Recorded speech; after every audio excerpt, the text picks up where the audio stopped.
Well, good evening. How are you? Tell you what, it is cold in Montana. Look, I got a fuzzy ball. Rob, don't say anything about my fuzzy ball. Yeah, bait and tackle Rob's here tonight. So please, censorship gods, watch over me because you never know what that man is going to do to get me in trouble. But I don't know about you guys, but it was in Townsend, Montana this morning. It was minus 57 after the wind chill. Look at this picture. This is out my front door. Do do do do do.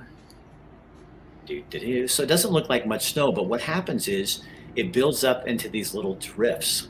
So you can't get out of your driveway. Look at my poor reindeer. This is Dancer the reindeer. Watch. He's really cold hanging on the wall. Oh my gosh. But it is absolutely beautiful, but it is so dang cold. You can't stay out there very long. So we're going to have Brian Miskimmons, our weather experienced guy, coming on to talk about weather because I understand Portland's going to get hit. My son's flying out on the very day that the ice storm is predicted. Then we have Danielle from Deer Lodge, Montana, and she's going to show us. She got some video town. This storm kind of shut things down. It takes a lot to shut down Montana, but apparently it did. Oh, it's kind of hot in here, though. Outside it's not. And then we got Bait and Tackle Rob. And then we got Bill London, too. He's going to do his newscast and shock you with stuff that you never hear from anyone else. But let's bring Brian on first. Hey, Brian, how you doing? Oh, what a day it's been, Rick. What's going on in Polson? Well, so we've been here 8 years. I have never experienced conditions like I've experienced today in 8 years of being here. And I even talked to some of my longer time colleagues, and every one of them was like, this is 96, 97 repeat. This is 96, 97 repeat, the cold, the constant snow. So I'll give you a quick synopsis. So last night, we go down to have dinner at my in-laws, which actually I'm downstairs in our basement. They're upstairs. Mark and Peggy say hi, by the way. Oh, tell them hello.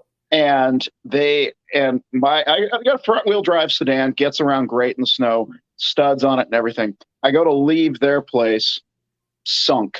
Literally, by that point, it had been snowing so hard. We were only there an hour, and my car just sunk. I ditched it there, got my wife's. She got a Toyota Sequoia, studs on all four wheels, four-wheel drive. We plowed right out of there, got up to the highway, drove around town. And so one of the things I used to do back in Portland, Rick, was I would advise superintendents of some of the school districts if they asked, like, what's your thinking for school for tomorrow? I've never in all my years of being here sent a message to a super and said, you need to already, I can tell you tomorrow school is going to be off. So I didn't have, we have a new superintendent here. So I didn't have his contact information. So I sent it to one of my buddies that was a principal of one of the local schools here. And I said, you're going to want to cancel school tomorrow.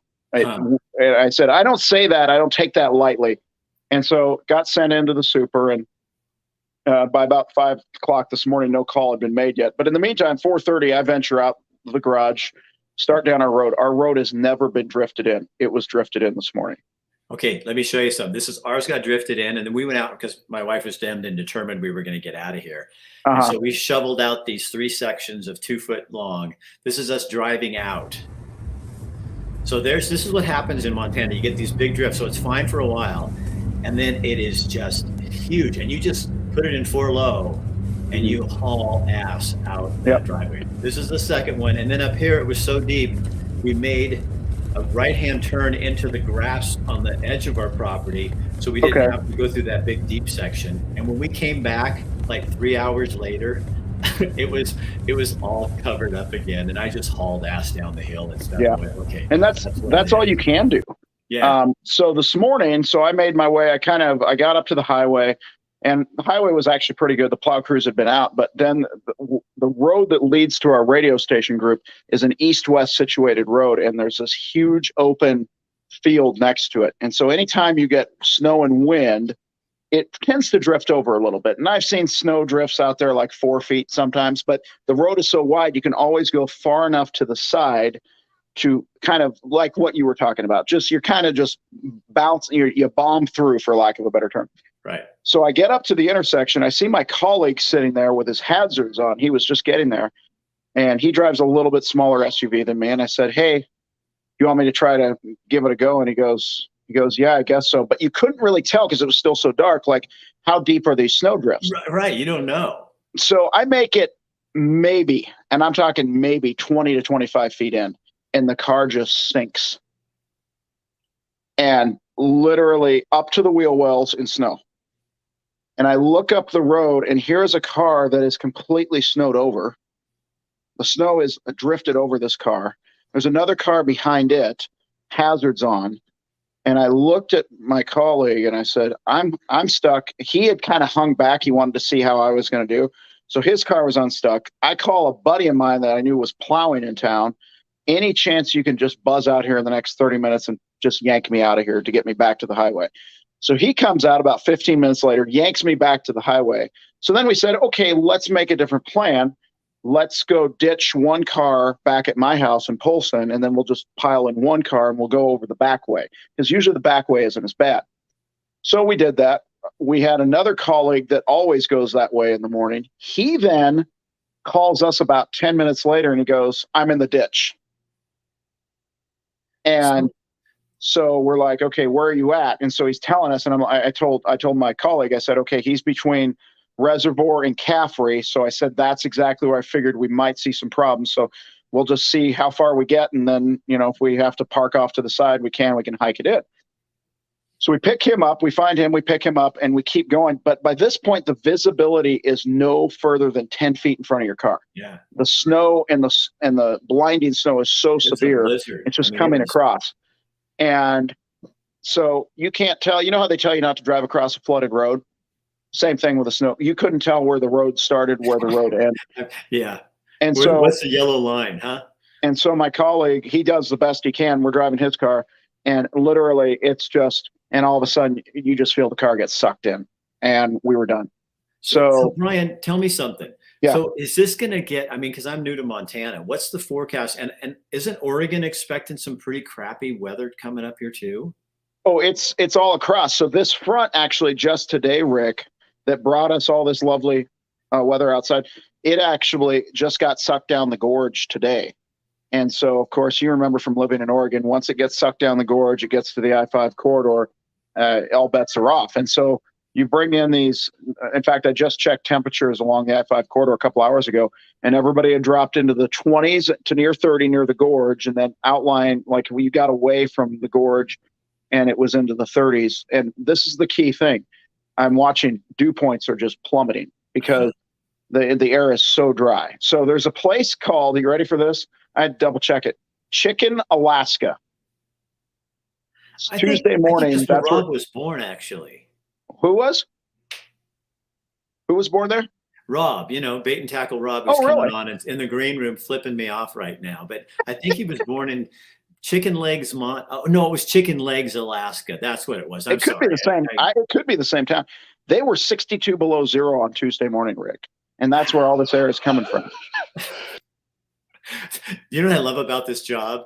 I have the power. Hey, Rob, how you doing? You locked me out. Yeah. Oh, I'm sorry. We're doing Brian right now, Rob. I would love to give you time to rebut that, but I've got Brian on here, and that would be so rude of me to just bring you on and then there he goes, just like that. So I'm sorry. So are they going to get ice? Is that what Portland's talking about? What's going to happen is, tomorrow during the day, we're going to see a warm front approach from the southwest. That warm air is going to override this relatively shallow dome of cold air that's stuck in place over the I-5 corridor. Initially, Salem and north will see snow. Salem and south, depends how far this cold air gets tonight. It's very possible that tomorrow morning or tomorrow afternoon, as that moisture moves in, Albany, Eugene could see some freezing rain, but eventually they'll warm up rather quickly. Salem and north is going to take possibly until Saturday, believe it or not, because that east wind is just going to be ripping through the gorge that whole time. And what it takes to scour this cold air out, and once it's there, is you need a strong push from the west-southwest, but you also need what's called a gradient shift. And the gradient shift simply means right now they're in an easterly gradient. The wind's coming down the gorge. You need a strong system passing by to the north or going from southwest to northeast, staying north of like Portland, Vancouver, that then helps pull up that warming wind up the valley. I don't see that happening until Saturday. So is this the same system that is coming down Montana? So this cold front's coming down from Canada, and we're getting this really cold weather and the wind, Mhm. and this is the outskirts of Portland and that kind of thing. So they're getting the cold, and then the cold is definitely the same associated front that just went through Montana. The moisture that's riding up from the southwest, completely separate front. Okay. And in fact, by Friday into Christmas Eve, that front arrives here. So it'll be snow switching to freezing rain. Transition for Salem will probably be to freezing rain. Will probably be by Friday morning at the latest. You go into Portland proper, the transition to freezing rain could take closer to daybreak on Friday. And the bigger concern out of this, Rick, is the fact that the potential is there for up to a ½ inch of ice to accumulate. Yeah. Before, and there's nothing worse from both of us living in Portland. Yeah. There is nothing worse than freezing rain, because what it does is it gets so heavy for you Montanans, it just breaks the tree. The tree limbs come down. I mean, it is trees falling down because they get just heavy, heavy, heavy, and you cannot drive on that stuff. No, I mean, it is absolutely, because you're getting like that much ice. It's not like just like little bits of ice. It's a ton. It's really scary to drive in. So what happens to Montana? What's our forecast? So Montana, really, the bigger story here is obviously the cold. If your winds go calm, your air temperature is going to drop, 30, 40 below zero in some parts of the state, if not 50 below zero. If your winds stay up, which I suspect they will, like here in the Flathead region, it doesn't matter. It'll still be cold. Your air temperature will be maybe -10 to -20, but your wind chill factor will be -30 to -40. So it really doesn't matter. Cold, cold, cold is the bottom line. And frostbite sets in within minutes of exposed skin of being out in the elements. So tomorrow I'm packing my snowshoes in because I was already told by the county road guys, yeah, it'll probably be drifted in again in the morning. So now what about Washington? Pamela wants to know, what about Washington? So it depends on which part of Washington she's in. If she's like Southwest Washington, Longview, Kelso, they'll also see that switch to, freezing rain. If she's further up north in the Puget Sound, it'll be snow a little bit longer than transitioning over to freezing rain. And then the Puget Sound will scour out of the cold air quicker. And then by the time we get into Saturday, what I'm basically telling people on my weather page, Brandon Skimmons Weather, is if you have a flight into or out of PDX, anytime afternoon Thursday to Saturday night, Christmas Eve night, reschedule it, rebook it. Most airlines right now are doing it for free because the winter weather is affecting much of the lower 48. That's my son going to San Diego. I told him, I said, you're not going to get out of that airport. No. Well, what time is his flight? It's right in the heart of all of this. So okay. I think he's kind of screwed. So yeah. Will everybody get a white Christmas then, or Oregon? An icy Christmas Eve to start for the I-5 corridor, and then I do think late in the day we'll see that southwest wind punch through Christmas Eve night. But except for, I always put in these exceptions, out near Troutdale, Gresham, the Gorge, it's going to take a little bit longer there. And then as we go into here in Montana, we're talking about snow Friday night, Saturday, then transitioning over to a freezing rain mix possible during the day, Saturday into Saturday night, Christmas Eve night. So it's possible we're skating our way to our Christmas Eve church services come Christmas Eve night. And then next week, I will say this, next week looks much warmer all across the inland and Pacific Northwest. So, all right, Brian, thank you so much. Give your in-laws a hug. I will. I can hear they're watching upstairs. I can hear them. They? I can hear the echo. Mark and Peggy, here you go. That's your Christmas hug. And Mark too. By the way, I know that you're always a little bit late, but I have not received my gift yet. And Mark usually, I had the driveway all cleaned out for my new car that he was supposed to get me, and so I just put it out there. I wouldn't want to guilt him or make him feel bad or anything like that. But, and it's not like Christmas is all about me, but, I do have some expectations here. Brian, I'll talk to you later. Okay. Merry Christmas, Rick. You guys just see what Rob's getting me. Oh yeah. I'm going to get it when I bring him on. So let's bring somebody nicer on. Danielle, how you doing? How's Deer Lodge? How's it going, Rick? Good. So you guys had some closures and some stuff going on. Tell people what's going on. I'll show some video while you're talking.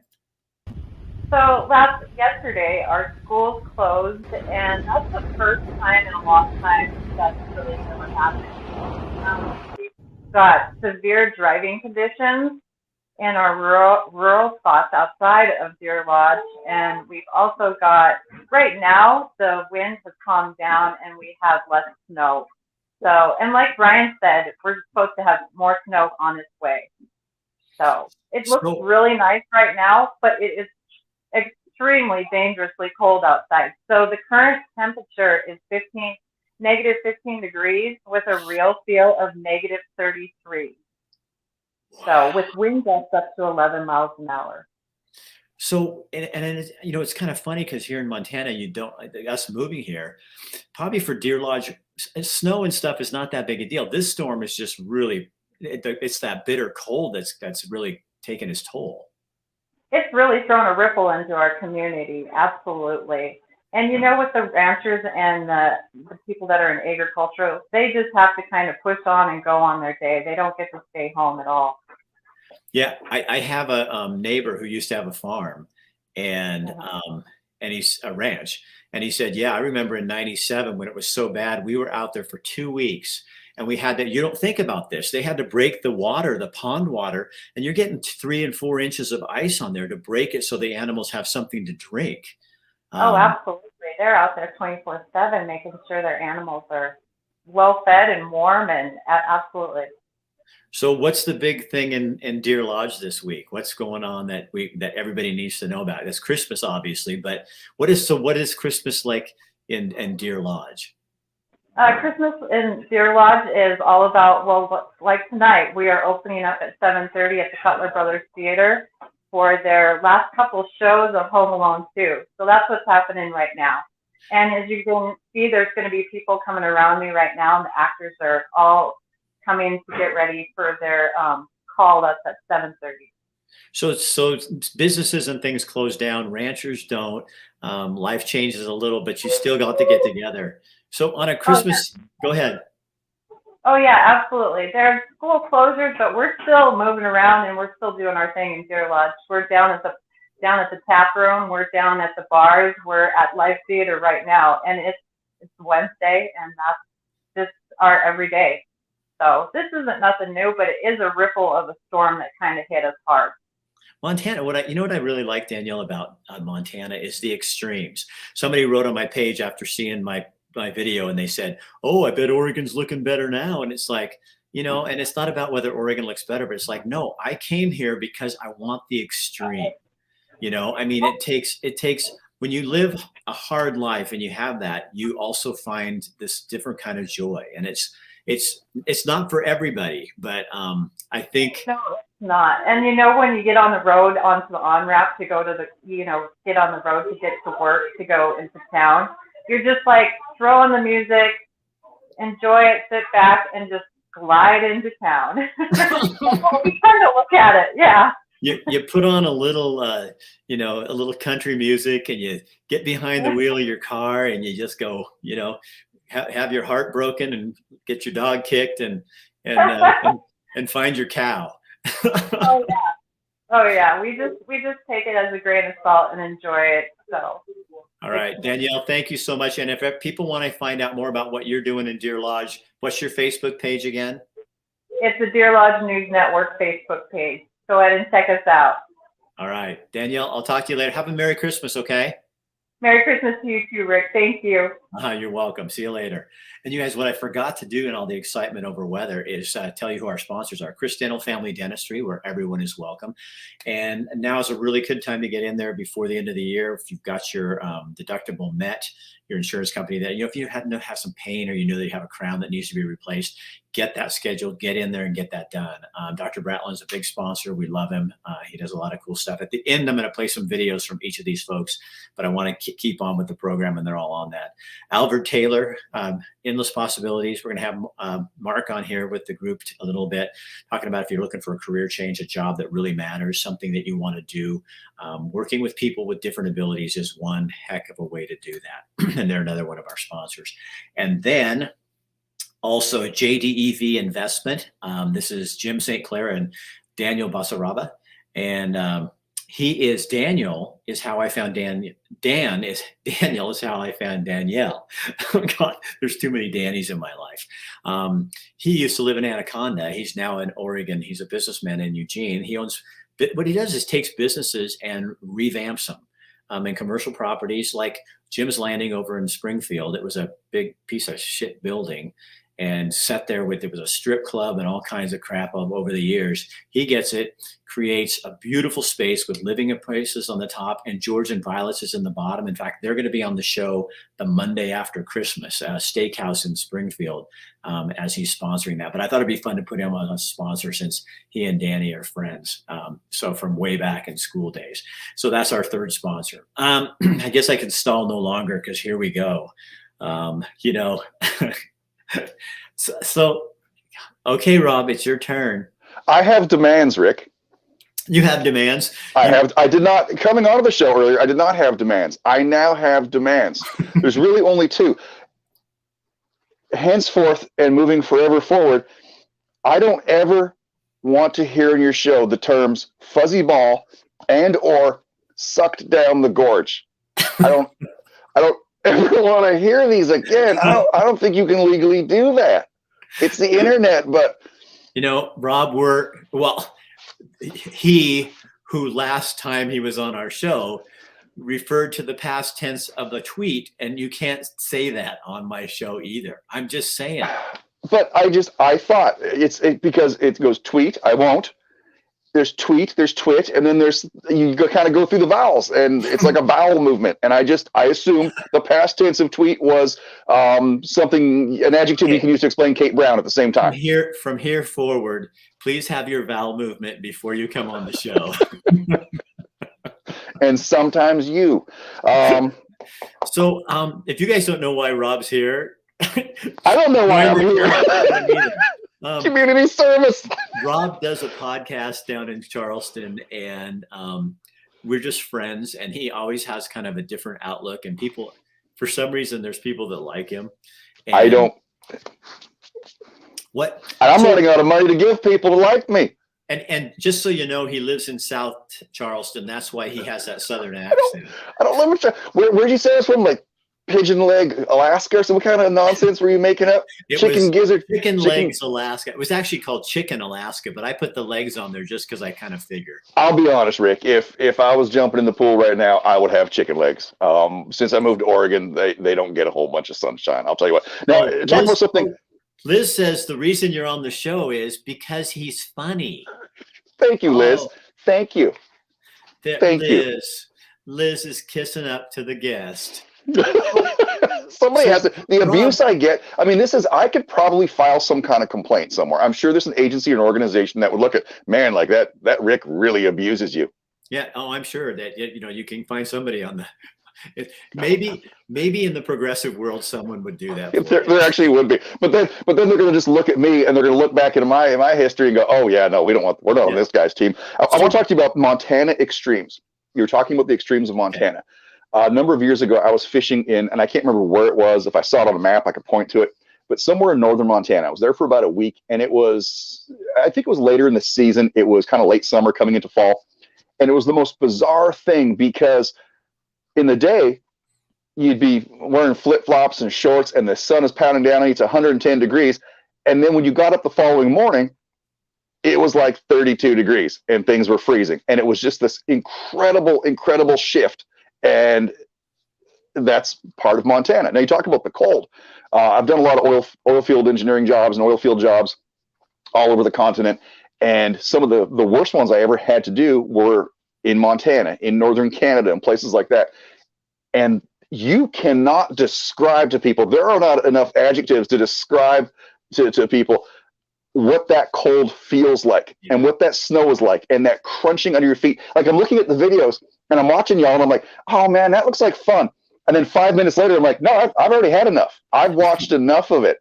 Well, when you go to move the snow, so you go out and you put down your shovel and you come up and there's a layer of snow on the top that's hard like that. It's not ice, but it's hard. And then underneath, it's just flaky. That's why it blows, because it's not like Oregon snow is wet.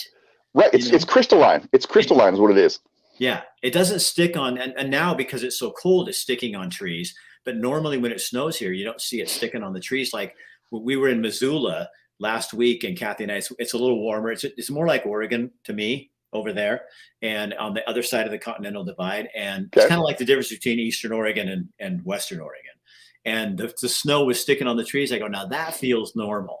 But here, like it is now, because it's just so damn cold. I mean, the snow's like, yeah. Help me. I got to experience, and I've got pictures of it somewhere. I'll have to dig them up one of these days. But it was and I'm not making this word up, but hoarfrost. Maybe it's hoarfrost. I don't know, but that's what it's called. And this is before Kate Brown was even governor that they came up with this term. But when you get in that stuff and it hits the right humidity, and when it gets that cold, that humidity is all it's getting sucked out of that air and it's condensing. Well, when it has something that's a little bit warmer to condense on, like trees, they just look fake. They look like they've been frosted for a movie. And it was just the most amazing, beautiful thing. And then you get outside to go do something and you lose your fingers in the cold. So it's like, it's beautiful. You said that, and I was telling my wife this morning, just tonight, we were looking out on the front porch, and everything, like we have all these her sled from growing up, and it has a little bucket, it's all a little cute little scene. Yep. It looks like God came in and sprayed powdered snow all over the scene to make it look perfect. But it's real, and it is. And it does look perfect, and it is perfect for a day. Look at this. Watch this. Look at this. That's off my deck. If those trees in the background way over yonder, if you walk to them, you'd probably die. I mean, you'd have to have absolute Arctic or subarctic clothing on. Gorgeous, but it'll snuff the life out of you. That's one thing about the desert. If something bad happens to you, you got longer to live than you do in the cold. That's for sure. Those extremes are amazing. I would have to write up notes. So the job I did, basically I had like a mobile office, like a little mobile command center, and it was like in a big rig, like a semi-rig with equipment and stuff in the back. But there was a large segment in this cube that was my office. It has computers, has all kinds of stuff. It's climate controlled.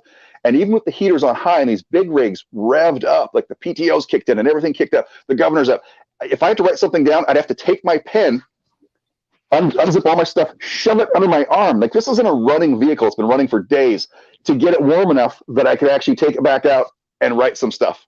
Well, one of the people I've met over here, you're so gross, but I met here, she wrote me yesterday and she said, hey, do you guys have the warming unit on your truck? A block heater. Yeah. And I said, no. And she goes, you probably need to do something. So what I have there's a heater in my garage. And so we went in there and I turned it on and it was like, got up to 55 in there. And I was like, okay, so that's what that's for. But that's the thing that is so cool about people in Montana is it's not like they're going, now I do think some of my neighbors were watching Kathy and I shovel today and going, what the hell are they doing? They must be from Oregon. Yeah, they might, hey, you can move your snow. And then they're all going, it's going to blow back. And we're like, but it's fun.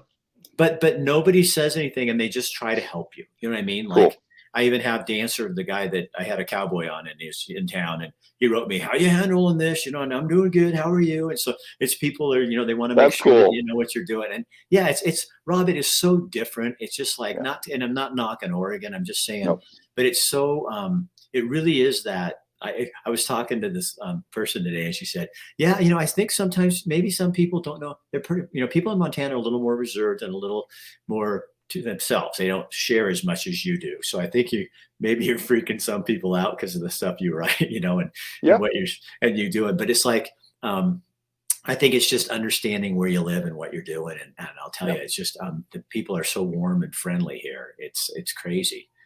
That's awesome. And I love hearing that. And Oregon has a lot of great people, and it doesn't, not to bash on Oregon either, but the nonsense that's going on here and the permissiveness, there's living here isn't tough enough.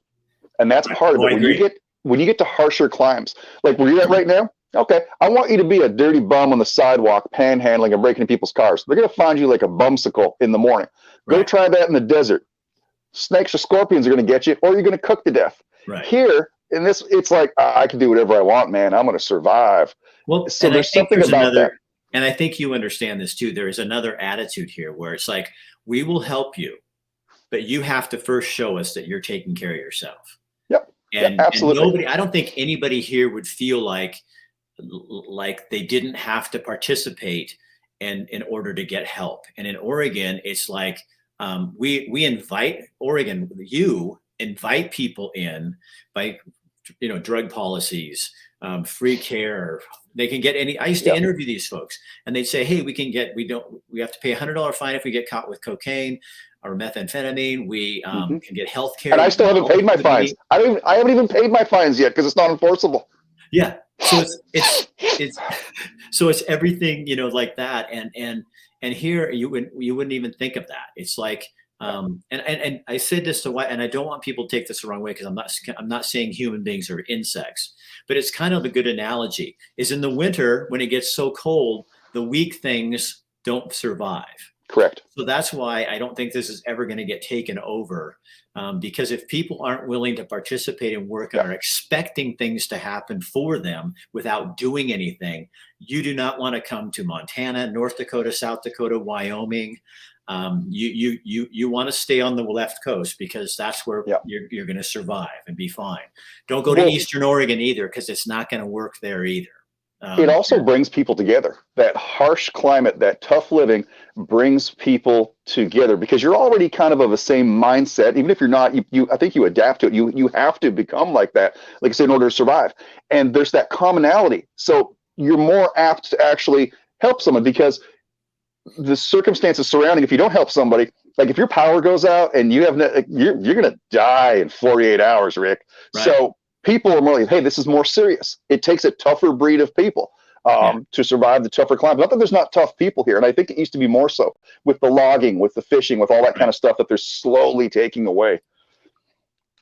So what's your hope for, we're getting to the end of the year. We got Christmas. What is your hope for Oregon for 2023? Truthfully, honestly, unabashedly, a giant meteor. Just a giant meteor, 4 or 5 miles across, just hit Portland. Maybe smaller ones hitting Salem and stuff, because I don't know if there's hope. I don't know if there's hope. And that's pretty doom and gloom. It's a pretty negative attitude to have, but I lose hope more and more all the time. We get little victories like this Measure 114. They're enabling criminals. You talked about and I kind of joked around about I haven't paid my Coke fines yet. Right now, where I live and up and down the coast for a good distance, we cannot legally crab. We should talk about that one day, the whole domoic acid boogeyman, which is just that, it's a boogeyman. If I get caught with a crab in my possession, even if I have no intent on keeping it, but I intentionally catch it for fun for the kids and then throw it back, I will face stiffer fines and penalties than if I've got meth and Coke in both my pockets while my children are with me. That's insane. And how do you overcome that mindset? And the people are, well, that's all good. You got to help those people. What do we help those people? Montana, the colder states, the warmer states, a lot of America is still America. You got to help yourself first, man. And I'm not bashing Oregon. I love Oregon. I think about leaving all the time. And then I look around and it's like, this is a piece of paradise. There is nothing on earth that compares to this. It's just the leeches that are sucking the life out of it that we've put into office. Well, it's interesting because I don't know if you're a Jordan Peterson fan, but I'm a huge Jordan Peterson fan. And he talks about, if people want you to work, take responsibility for your own frickin' life. And everybody wants somebody to do something for them, or they think, I was listening to another podcast this morning on mental stuff, and they were talking about, it reminded me a lot of what culture is like right now. It's like, I'm going to pick on you because I hate my own life. And I try to remind myself when people come on and hate, it's you hate everything. You hate your life. And I'm just an easy target for you, because I'm not saying anything radical. I'm just talking about my beliefs. Why can't we do that? In Montana, I can do that. In Idaho, I can do that. In Wyoming, I can do more than that, probably. I mean, it's just especially the whole thing with the sheep. It's a life choice. What? It's leave people the hell alone, and go back to the way that, I honestly, there's people around here. I don't know any of the people that I've met here. I don't know what party they're in. No idea. It never comes up. Nobody talks about it. All they talk about is, how we need to be responsible for our lives. We need to do this, or when's the cattle gonna? We got to get the cattle in. How do we keep them fed? It's none of this stuff where it's like shunning people or doing that. Kathy and I, we were trying to explain it. We were sitting there talking to a woman today, and we were trying to explain the oppression that we felt living in Oregon, especially during COVID. And she was sitting there going, people did that? I go, yeah, they'd walk right up to you and say, get your mask on. And it's like, fuck you. It's none of your business if I have my mask on and stuff like that. And they can't even imagine that people would have the indecency and lack of couth to come up to you and do that, or that they'd be that arrogant to think I am so that right. arrogant. And it really is, it's this narcissistic. Another Peterson thing I was listening to the other day, and he's saying, there's this culture right now. They're not. You can recycle until you're blue in the face. You can drive your Tesla, you can have your electric car, but you're just a hypocrite because the battery came. You don't want people mining. The battery came from a mine out of Montana, where they mine for that stuff. You're using, if you want to really go do something, go make a difference and give your life to standing up for climate change or doing something. But don't just give me some little half-ass, I recycle, so I'm saving the world. Everybody knows if you read it, it's not doing anything. Not doing anything, just like the masks didn't do anything. So I'm recycling. Facts. It does nothing. And yet people do it because then it's like, well, I'm better than Rick Dancer because I recycle, and here we don't have the bottle bills, so nobody recycles the bottles. We put them in the garbage. You go to the same place your bottles go. It's just a tax here is all it is. It's a tax, and it gives the bums something to do. So I used to employ bums, and I used to try to help them out. Like, hey, you can do stuff around the shop. You could, and they last a couple of days, and they basically say, no, I don't want to be encumbered by having to be somewhere at a specific time. But I would get a little bit of piecemeal work out of them here and there. Well, they just stopped coming one day. And then I ran into one. I said, how come you guys don't come around anymore? He goes, well, the bottle deposit went up to 10 cents. They gave us a raise, was the terminology they used. So only people that benefited from the raising from 5 cents to 10 cents and having that bottle extortion tax are the bums in the government. Every time I buy a bottle of water, I pay an extra 10 cents on it. And when I'm out in the woods camping, I burn it in the fire. So to try to make that hole in the ozone get bigger so that we can warm this place up so you don't have to freeze like you are right now. I had the recycling thing. I'm on a roll. I'm sorry. I hate to do this. Go. But I had company in from Seattle, which is, it's the cookie cutter. The left coast is just full of the same people anymore. Just you got that smell on them. You can see their blank eyes. Remember that movie years ago where the guy had the sunglasses on and you could see the aliens and they take them off and everybody looked normal? Well, I have that ability to see them. Well, this person from Seattle came over, and my town in Texas, they were indignant and horrified that we did not have a recycling program. Like, take it to the dump. That's the recycling program. If somebody wants it, they can have it. But yeah, no, we've put the dump. And they made a point of mentioning it a couple times. Unbeknownst to me at that point, even though this person lived in Seattle, like diehard, nasty lib, they didn't participate in the recycling program, even though they had it in their own backyard. They chose not to recycle because it just kind of put them out. But it's that type of, you're going to get in my face and tell me what I'm doing is wrong, but you're not putting your money where your mouth is. And that is that great divide we have now. Right. And so Rob's and my point, I think, together to us, if you want to recycle, great. But don't wear it. It's not, and don't act like you're better than the other person who's not. And recycling is not even on bottles and cans. I think that's fine because you're doing something. We don't do that here in Montana, but we do squish them up and put them in the garbage. But it's like when you're telling people, like the bigwigs who are telling people we should be using less fuel, and then they fly off in their private jet, and then people go, well, no, that matters. If you're going to put yourself out there and hang your shirt sleeve out there and be like this radical, then you have to make changes that show people other things. The best thing you could do for climate change would be to work on more poverty reduction, because when cultures are not impoverished, they have money to think about not using wood and cutting down the forests, and they don't need to because they have other fuels. But instead, we're cutting back those fuels, so they have to go back to polluting. And Biden doing this whole, if we're one Earth, and you stop production of oil in America, putting people out of work and making us dependent on other people, and then we go to Iran or South America and have them produce the oil, it's still net the change. same planet. Yeah. So But you here- have that, and that anybody in the progressive world can sit here and look at me and say, hey, this, but we're setting a standard. No. That is hypocrisy, because we still need the oil. You're just pretending because it's not coming from America. And so you're basically screwing your own country. And but that's what they want to do. That's the kind of stuff we need to be talking about more, because and I think what's happened over the last 30 years is the conversation has turned one-sided, and now people like you and me and Jordan Peterson and Joe Rogan's asking hard questions. People are starting to ask questions going, hey, this does not add up. Right. And I hope that my hope for 2023 is that kind of thing continues, that we continue to not avoid questions. We continue to think, why do you do this? Why is this happening? And stop giving politicians, leaders, city councils, school boards a pass because it sounds everything. And if the one thing I think that culture has lost is it's like we all want to feel like we're doing something. Well, instead of feeling like you're doing something, get off your dead ass and go do something. By you recycling and that makes you feel good, go research and see if it really does any good.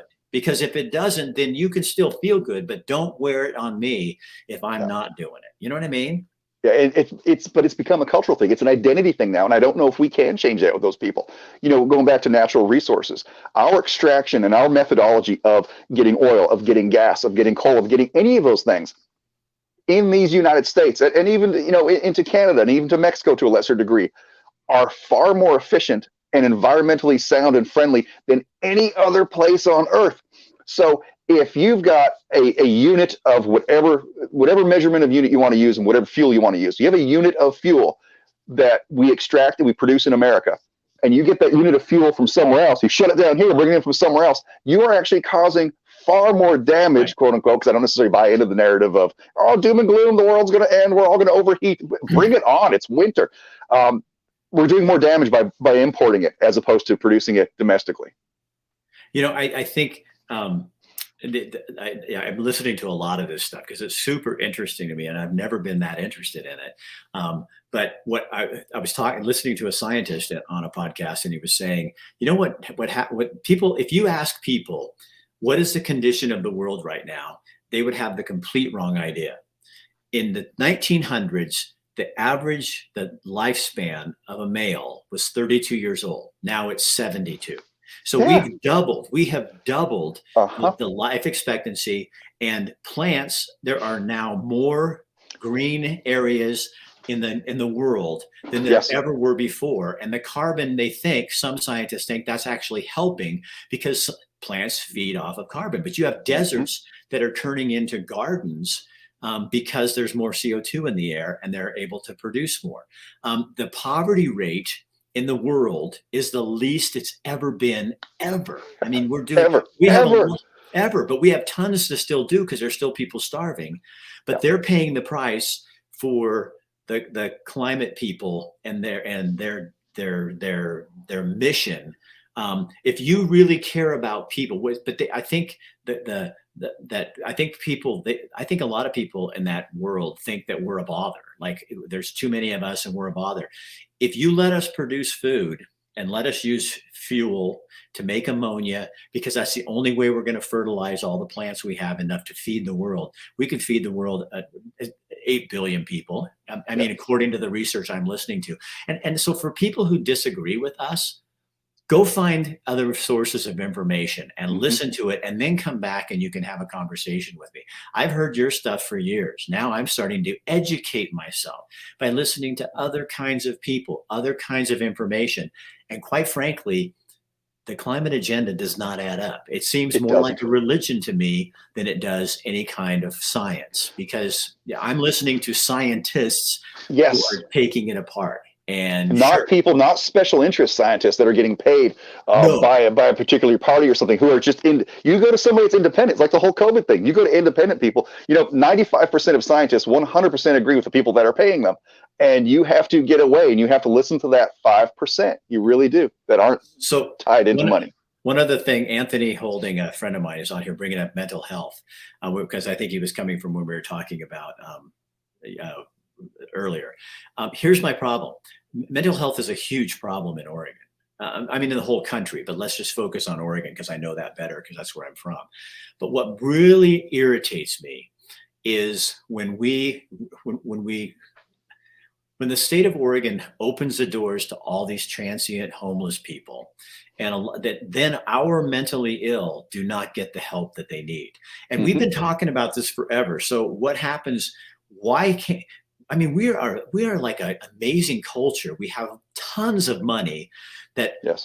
that our governor wastes on stupid lawsuits, and that people are doing. If we took all the money that was in that last election, we could come up with a solution for mental health in Oregon like that. But Real mental health. Yeah, real mental health. Not the drug-induced psychosis by choice. And those people might need some help too, but let's put them at the bottom of the list. Those that make life choices, that we talked about being tough and living in tough climates where you have to like take a step towards your own destiny. Those that want to live that life, and most of them do, because all of them do, because I talk to them on the streets and they all say they don't want to work. You ask questions. See, that's the whole thing that irritates the hell out of me, is these pompous people that sit in their little homes and they go, oh, we need to do this and this, and they have the choose kindness poster in the front yard, and they come on and tell me to fuck off. I mean, you missed the mark on that one. Sorry. But you know what? The problem is, do something about it. So we know mental health. I would raise this question here. I'll get you in trouble.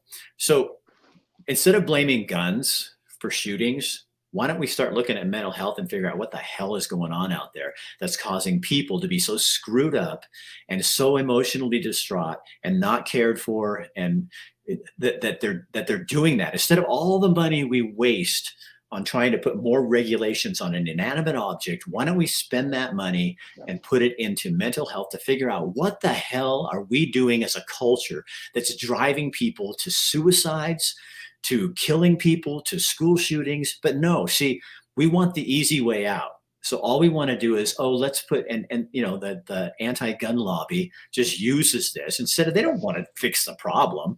All they want to do is get rid of guns. And that's not going to fix the problem. So I'm more concerned with the human beings who are in jeopardy right now on the streets, and all the people who are going to take their lives and are going to freeze to death. I'm more concerned that, I used to say in Eugene, this is lawlessness problem. This is not, the homeless are not the problem. Right. It's the lawlessness. Right. I've been saying the same thing here. Absolutely. And it's not even homeless. It's really not people that, man, I lost my place. I lost my job. I screwed up. I made a couple bad decisions in life. I'm trying to get back on my feet. It's not that. That's homelessness. That is not what we're talking about. We are talking about waves of criminality. We're talking about criminal vagrancy, and they choose this life. They choose this life, and we have to bail them out of it. And you have in Eugene, you have a city council, who, most of them, I go out there and with my camera and I ask people, and they'll tell me, why are you here? Where are you from? Oregon? No. Where'd you come from? Texas. Why'd you come here? Because everybody knows you can get free food, free medical care. You won't get charged with drugs. I mean, they tell you. It's not like a big secret. They're not bad people. They're messed up, but they're not bad people. But why won't the city listen to that and say, wait a minute? Now you see it's starting to happen in Portland a little bit, but even Wheeler, instead of really going in and solving the problem, he's doing what sounds good. Let's make another homeless village. It's like, no, what you need to do is stop creating homeless villages and start working on people and helping them get mental health folks out there and working on it. But that tells me that this is all bullshit, that they don't really want to solve the problem. They're making too much money.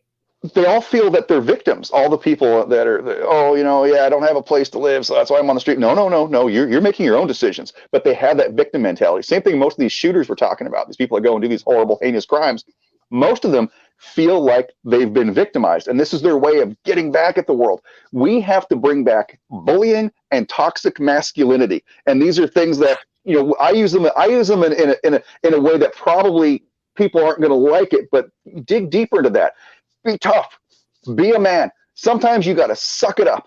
Right. Don't go on social media and cry about every little thing that goes on. Don't say, I'm a victim. I need to go and get help and talk to someone. Sometimes you could just take everything that's wrong, you wad it into a little ball, and you push it down to the bottom of your cold black heart, and you let it stay there like a real man and deal with it later on in life. By golly, more men. We need more men.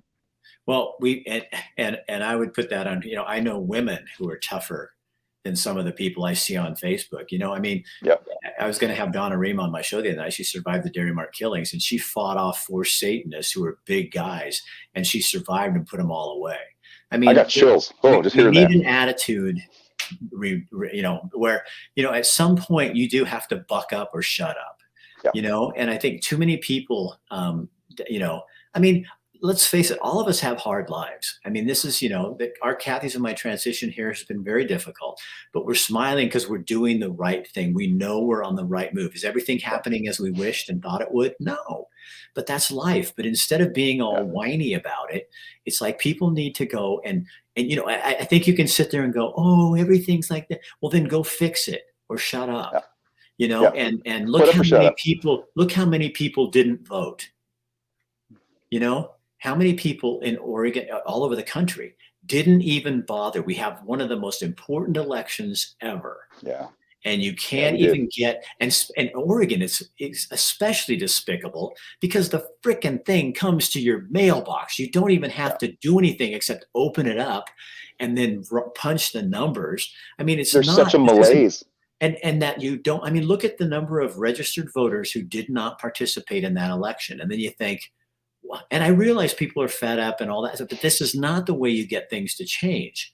Yeah. And I think that's what culture has sold. That's we've sold a bill of goods to people where there's an expectation, that my life, if I drive a Tesla, but now I can't because I don't like Elon. So now I have this hypocrisy thing going on because I'm going to pay him to buy a car, but I don't want him bringing back freedom of speech, which is another thing. I just don't, I know we're just tossing off subjects here, but it's like, I do not get it. Like I would love to just sit down and ask an Elon hater.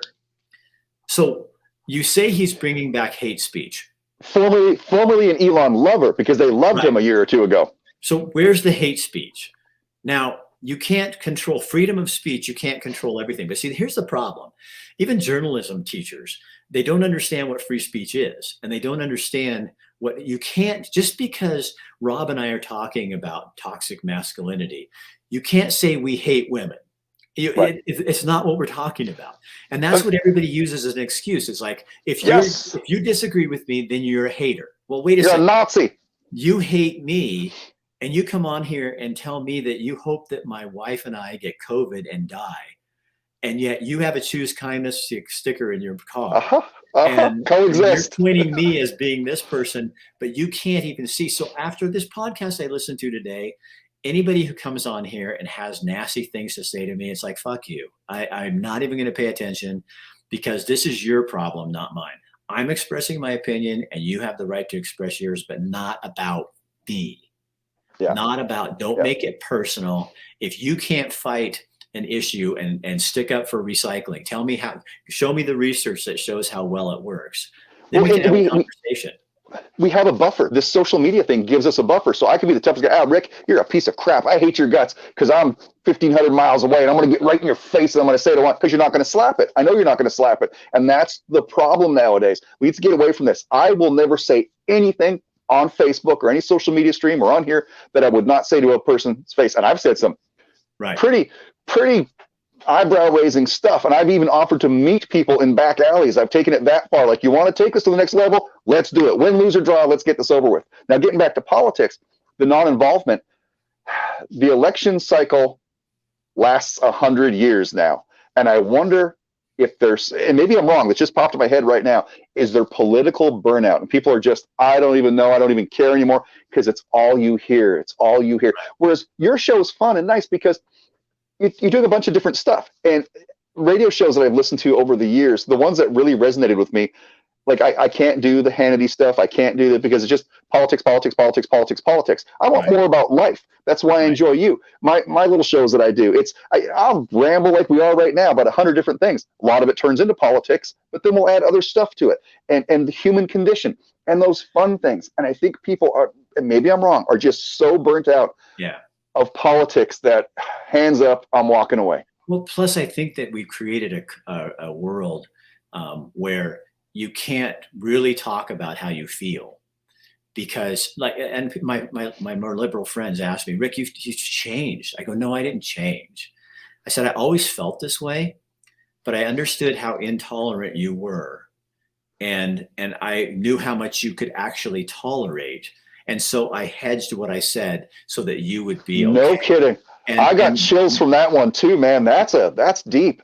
And so now, after the way you treated me, not you, but after the way some of them treated me after COVID, and the things they said about my family, and the things that they said they wanted to happen to me, these were people who we had a relationship. And when they got there, it was like, fuck you.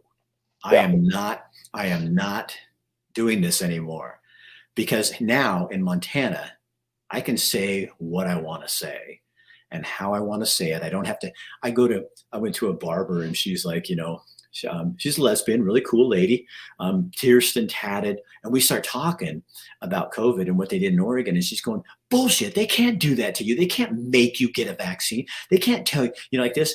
And I think she's probably a Democrat. I mean, I don't know. I'm not asking. But old American Democrat, like Democrats that were real Democrats. They were really democratic.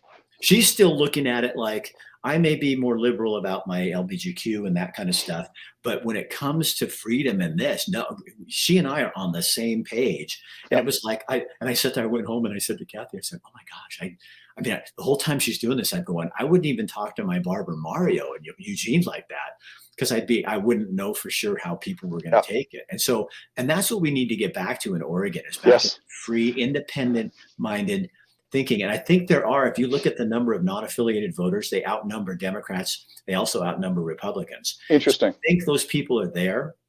I think what we need to do is just all of us need to start taking, just not like Rob and me, you don't need to be hated, but take small baby steps of saying, I don't agree with that.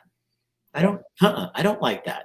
And if it's roundabouts in Springfield, no, I don't want roundabouts in Springfield. 2, whatever it is, do you think Kate Brown should be taking over the voters of Oregon and saying 3 times Oregonians put in capital punishment, which I'm not a fan of capital punishment, but 3 times Oregonians said, no, we want capital punishment. And then with a swoop of a pen, she can take 17 people and put them on death sentence, life in prison rather than the death sentence, and snub the nose of every Oregonian and every victim and every person involved in that. And they just re-victimized all the victims. Right. So she'd be the first person to stand up to a rape victim and say, oh, we have to protect you and all that. But wait, what about the rapist who killed the girl raping her, or the boy that was raped? How come you don't stand up for, because he was young and he could change, or, and it doesn't matter what your opinion is, Governor Brown. Honestly, it doesn't matter what you think. None of it matters, because we're the people of Oregon and you work for us. But instead, you just slapped every single Oregonian and said, no, I think most people don't want that. Okay, you think that most people don't want that? Put it back on the ballot. Otherwise, shut your frickin' mouth. Shut your freaking mouth. A phrase we don't hear anymore, and I hear less and less of it. I probably haven't heard it for a few years now, is public servant. They don't want to be servants. They're not servile to us. They are above us. And I'm talking everywhere from the ODFW to our elected officials. They have elevated their status, and we've allowed them to elevate their status to a point where they truly do rule over us. They are not our servants any longer. Right. Hey, Rob, I got to go because it's 58 minutes and 20 seconds. And if this goes over an hour, then I have to edit it and to put it on Instagram, and I don't want to do that. All right. My friend, always a pleasure. All right. We'll have you in a couple of weeks, okay? All right. God bless each and every one of you. God bless America. All right, you guys. And I want to thank our sponsors, Cristiano Family Dentistry, Albert Taylor, Endless Possibilities, and JDEV Investment. I would play their commercials, but we just don't have time. And I know my clients, and they will be more happy that we had that conversation than anything. Also, I'm not going to air Bill tonight as well. I had some of his stuff on the other night. We'll probably put him on tomorrow night. All right. Thanks, you guys. Share this on your page so other people can be encouraged to be themselves and be who they really are, and start speaking up instead of speaking down. All right. I'll talk to you tomorrow night. MD free. BS free MD, Tim and May will be on tomorrow night with a guest talking about healthier lifestyles. It should be a really interesting conversation. If you don't know who they are, go on Spotify, look up BS free. I do that all the time. BS free MD. All right. See ya.